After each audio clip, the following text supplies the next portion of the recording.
নমস্কার বন্ধুরা, আশা করি সবাই ভালো আছেন, সুস্থ আছেন। সিনেমান পরিবারের তরফ থেকে সবাইকে স্বাগত জানাই। আজকের রেসিপিটি চিলি গার্লিক আলু পরাঠা।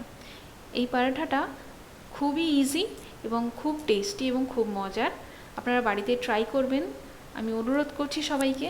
আমি কথা দিচ্ছি যে এটি আপনাদের অবশ্যই ভালো লাগবে।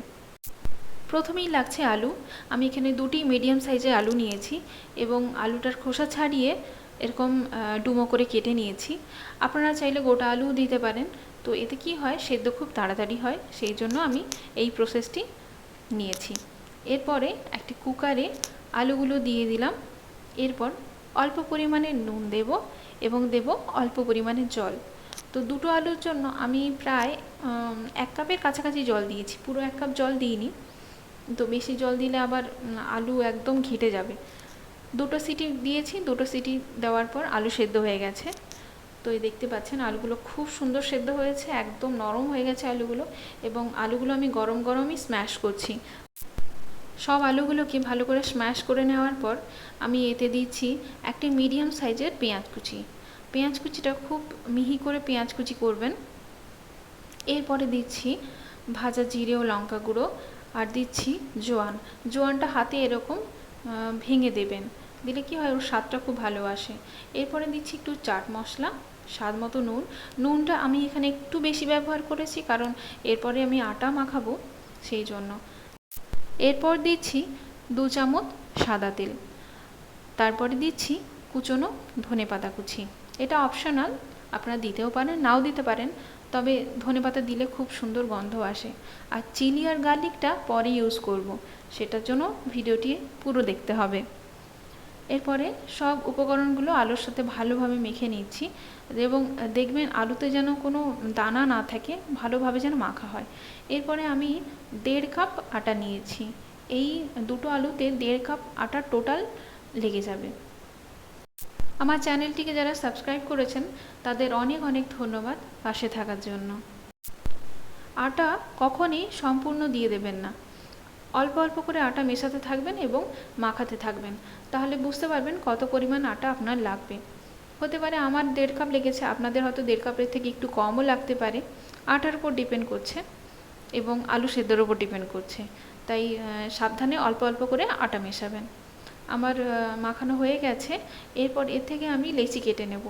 এর থেকে টোটাল আমার 1.5 কাপ আটা থেকে টোটাল 5টা লেচি হয়েছে, মানে 5টা পরোটা আমি তৈরি করতে পেরেছি। আর এখানে অল্প একটু আটা বেঁচে গেছে আমার।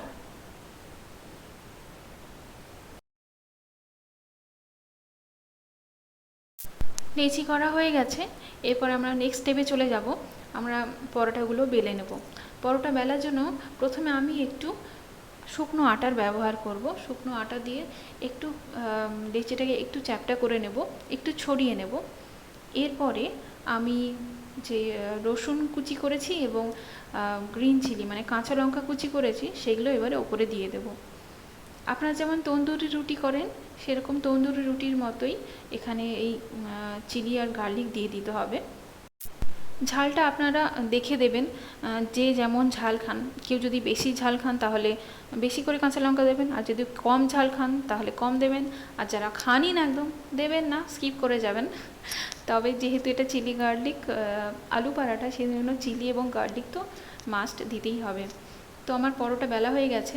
খুব সাবধানে, কারণ খুব নরম যেহেতু, খুব সাবধানে বেলবেন। এরপর চলে আসছি নেক্সট স্টেপে। পরোটা ভাজবো, তার জন্য একটা ফ্রাইং প্যান নিয়ে নিয়েছি।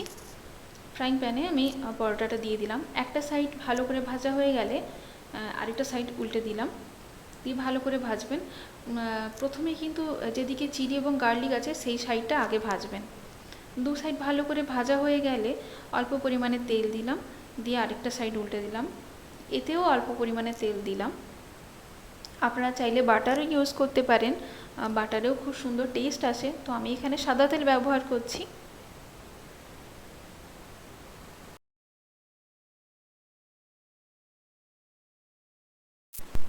তো বন্ধুরা দেখতেই পাচ্ছেন পরোটাটি ভালো করেই ভাজা হয়ে গেছে। এরপর আমি তুলে নেব। পরোটাটি খেতে কেমন হয়েছে তার জন্য তো আপনাদের বাড়িতে বানাতে হবে একবার।